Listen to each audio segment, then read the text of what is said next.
यदि निश्चल भक्ति से प्रभु की आराधना करते तो आपको स्वतः ही भोलेनाथ का सानिध्य प्राप्त होता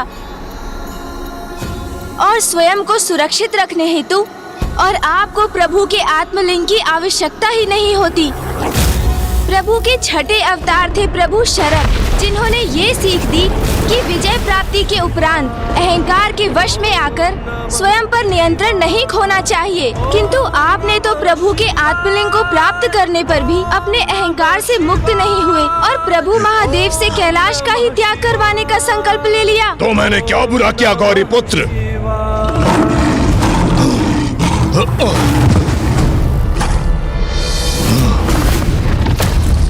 प्रभु के 7वें अवतार प्रभु ब्रह्मचारी थे, जिन्होंने ये स्थापित किया प्रेम और भक्ति दोनों एक ही समान है, क्योंकि दोनों में ही अपने लक्ष्य को प्राप्त करने हेतु अपार निष्ठा और समर्पण की आवश्यकता होती है।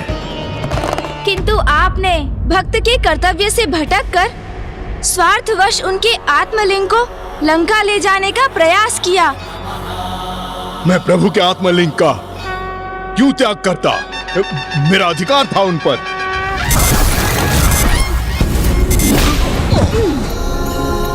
अधिकार? कैसा अधिकार लंकेश?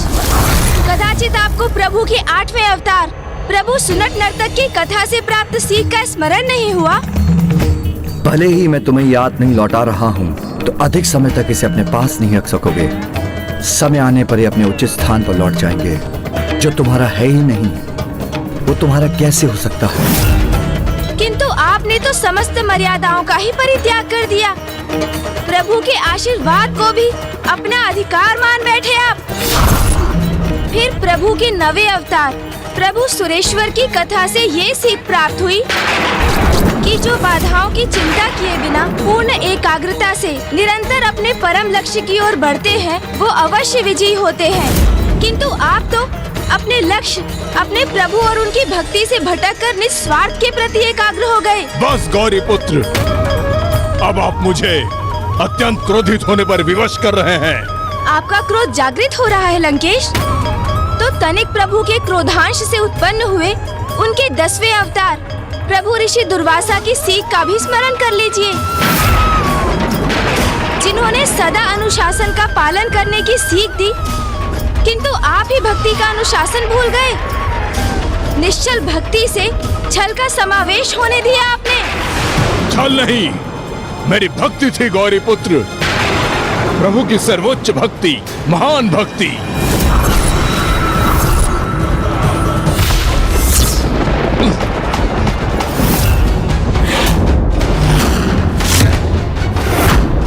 प्रभु के 11वें अवतार प्रभु अवधूत की सीख का स्मरण हुआ आपको? अहंकारी को उसका अहंकार उसकी वास्तविकता से परिचित कराता है, जिसके परिणाम स्वरूप कुछ ऐसे अहंकारी होते हैं जो उचित सीख प्राप्त कर स्वयं में परिवर्तन ले आते हैं, किंतु कुछ किसी भी सीख को प्राप्त करने में अक्षम रहते हैं और पूर्ण रूप से स्वयं पर अहंकार का प्रभाव होने देते हैं। अहंकार नहीं, विश्वास है कि मैं प्रभु का महानतम भक्त हूँ। तभी तो प्रभु के आत्मलिंग प्राप्त हुए थे मुझे, और उन आत्मलिंग को आपने मुझसे छल से छीना गौरी पुत्र। जो अपना नहीं है वो पराया है। उसके मोह से ही मात्सर्य अर्थात ईर्ष्या का जन्म होता है, और मात्सर्य सदा विनाश की ओर ही ले जाता है। प्रभु के 12वें अवतार प्रभु वृषभ ने इसके प्रति सावधान रहने की तो आपको सीख भी दी, और आप स्वयं ही देख लीजिए कि जिस पर आपका अधिकार नहीं था, उसके मोह ने आपके साथ संपूर्ण सृष्टि के लिए भी कैसी विनाशकारी स्थिति उत्पन्न कर दी।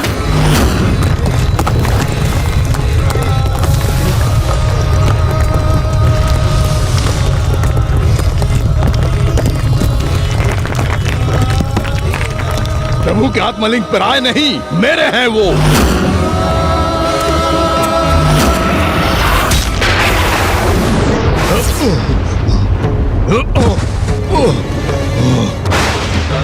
प्रभु के 13वें कृष्ण दर्शन अवतार की सीख तो मत भूलिए लंकेश। ये तो ज्ञात है ना आपको कि आसक्ति से ही दुर्गति है?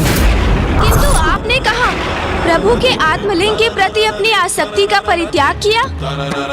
आसक्ति के स्थान पर श्रद्धा, भक्ति और प्रभु के अटूट विश्वास को आत्मसात करना चाहिए था आपको, क्योंकि प्रभु अपने भक्तों के विश्वास को कभी खंडित नहीं होने देते। यही सीख थी ना प्रभु के 14वें अवतार प्रभु भिक्षुवर्य की।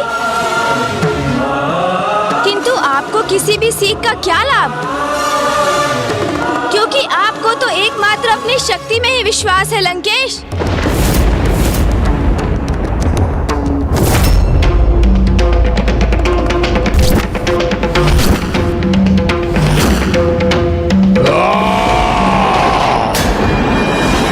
ये आपकी शक्ति नहीं, आपका अभिमान है लंकेश।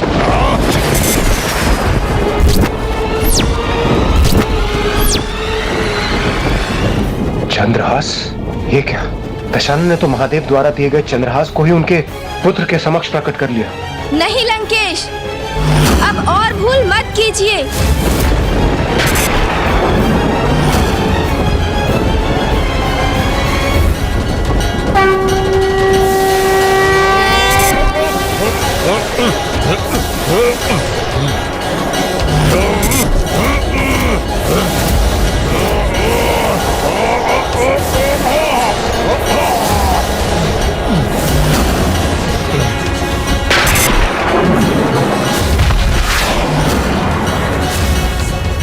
अहंकारी लंकेश, तुम पिताश्री से प्राप्त चंद्रहास का प्रयोग अधर्म के लिए कदापि नहीं कर सकते।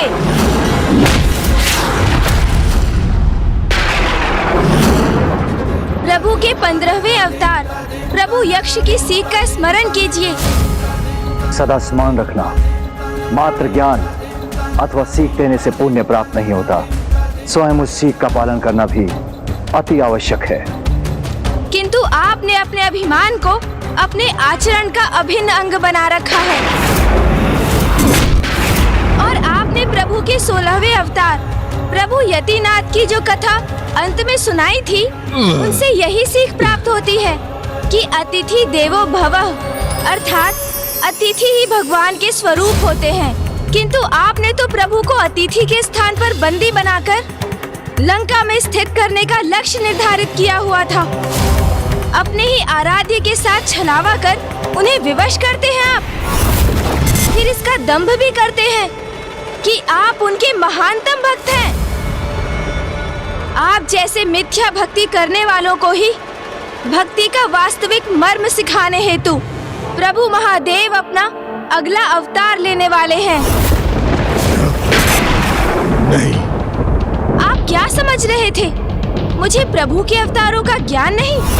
नहीं। मैं तो आपको मात्र लंका जाने से रोकने के लिए ही आपसे उनके अवतारों की कथाओं का श्रवण कर रहा था, क्योंकि मुझे तो प्रभु के वो अवतार भी ज्ञात हैं जो भविष्य में प्रकट होंगे। और प्रभु के अगले अवतार हैं प्रभु श्री राम के अनन्य भक्त महाबली हनुमान। महाबली हनुमान, महाबली हनुमान।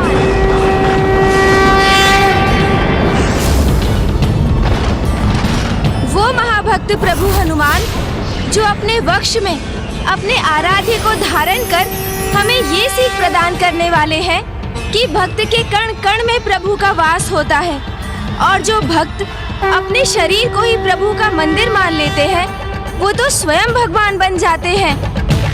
कदाचित उनकी भक्ति देखकर आपको निश्चल भक्ति का महत्व समझ में आएगा। और फिर प्रभु द्वापर युग में काल, क्रोध और यम के अंश अर्थात गुरु द्रोणाचार्य के पुत्र महायोद्धा अश्वत्थामा के रूप में अवतार लेकर जगत को ये सीख देंगे कि प्रतिशोध की भावना से व्यक्ति दूसरे का ही नहीं स्वयं अपना भी विनाश निर्धारित कर लेता है। और प्रभु के 19वें अवतार होंगे प्रभु किरात, जो एक बनवासी के रूप में धर्मपरायण योद्धा पांडु पुत्र अर्जुन की परीक्षा लेने के उपरांत उन्हें पशुपति अस्त्र प्रदान करेंगे और संसार को ये सीख देंगे कि वास्तविक योद्धा वो होता है जो अपने पराक्रम से युद्ध भूमि में विजय तो प्राप्त करता ही है, प्रभु के हृदय में भी अपना स्थान बनाने में सफल होता है। और एक परम भक्त योद्धा का आचरण आपके सर्वथा विपरीत होता है, क्योंकि आपने तो तपस्या के माध्यम से भी अपनी स्वार्थ की पूर्ति हेतु अपने भगवान से भी छल किया।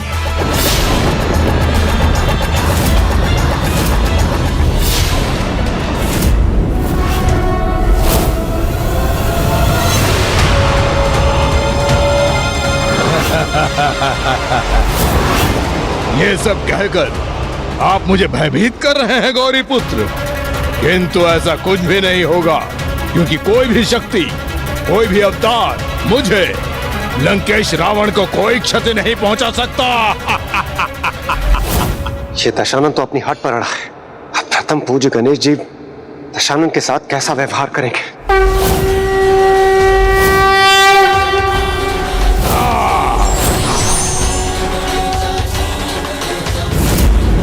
मैं तो आपको सुधरने का एक अंतिम अवसर प्रदान कर रहा था लंकेश। आप अपनी भूल स्वीकार कर सकें, इसलिए मैंने पुनः प्रभु महादेव के सभी अवतारों से प्राप्त सभी सीखों का उल्लेख किया। किंतु अब मुझे आभास हो रहा है कि आप अब कोई सीख स्वीकार नहीं करना चाहते। संसार का सर्वश्रेष्ठ ज्ञानी हूँ मैं, और आप मुझे ज्ञान दे रहे हैं गौरी पुत्र। आप मेरे आराध्य शिव शंकर शंभू के पुत्र हैं, इसलिए अभी तक शांत रहा मैं। और यदि आपने मुझे प्रभु के आत्मलिंग को ले जाने से रोका, तो मैं अपने संपूर्ण शक्ति का प्रदर्शन करने से नहीं रुकूंगा।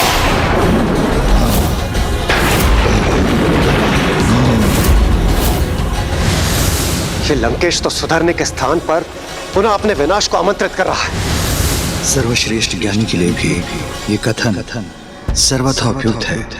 विनाश काले विपरीत बुद्धि, विनाश काले विपरीत बुद्धि।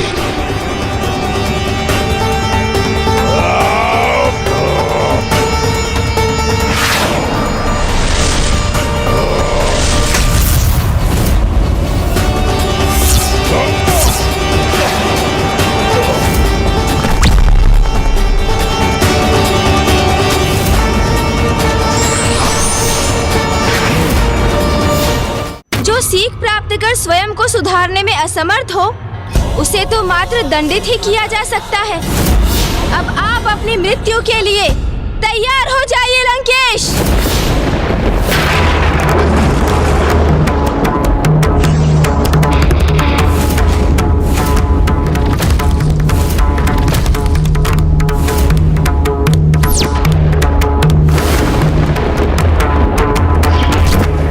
गौरी पुत्र प्रथम पूज्य गणेश जी ने दशानन का संहार कर दिया, तो प्रभु श्री हरि नारायण के श्री राम अवतार लेने का कोई कारण ही शेष नहीं रहेगा। प्रभु महादेव के समस्त अवतारों को प्रथम पूज्य गणेश जी ने तो लंकेश को दंडित करने से रोक दिया, किंतु क्रोधवश स्वयं वही करने जा रहे हैं। नहीं, कुछ नहीं हो सकता मुझे। प्रभु रोक लीजिए पुत्र गणेश को, अन्यथा ना ही प्रभु राम अवतार प्रकट होंगे और ना ही आपके प्रभु हनुमान के प्रकट होने का कोई कारण शेष रहेगा।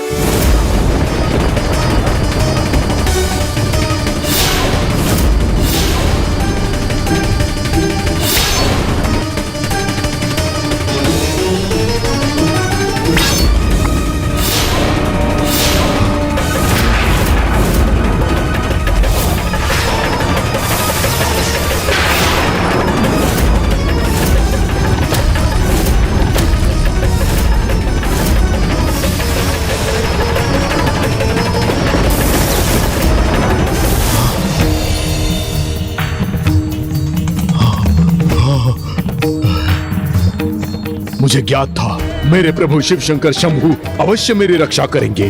पिताश्री ने अपने त्रिशूल से मेरे वार को क्यों निरस्त कर दिया?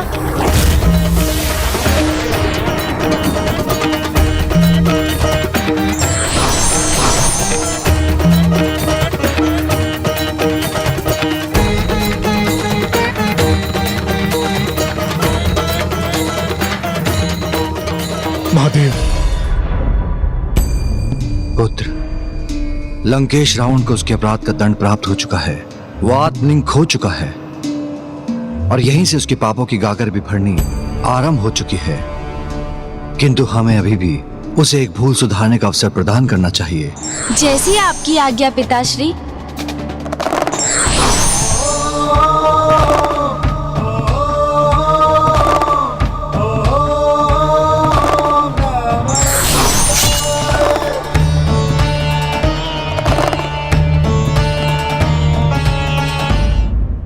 मेरे प्रभु, मेरे शिव शंकर शंभु, मुझे ज्ञात था कि आप मेरी रक्षा अवश्य करेंगे।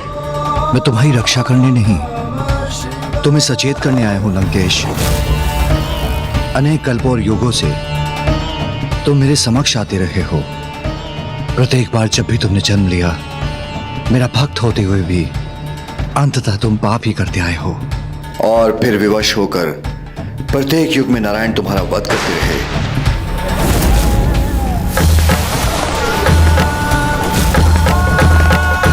प्रत्येक जन्म में तुमसे एक ही आशा रही है कि इस जन्म में तुम अवश्य सुधर जाओगे, किंतु तुमने मुझे सदा निराश ही किया है लंकेश।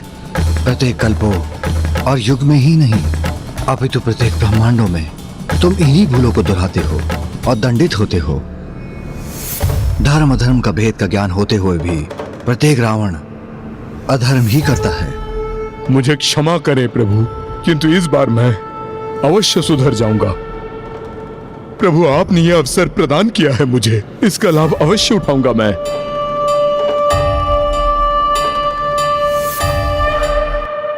हे गौरी पुत्र, मुझे प्रत्येक भूल की क्षमा दीजिए। लंकेश, आप इसे अपना अंतिम अवसर ही समझिए और प्रभु महादेव के 19 अवतारों से प्राप्त प्रत्येक सीख का पालन भी कीजिए। अन्यथा आप स्वयं अपने विनाश को आमंत्रित करेंगे।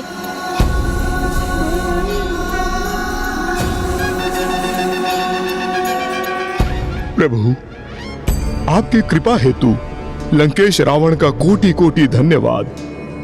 आपसे क्षमा पाकर मैं धन्य हो गया प्रभु।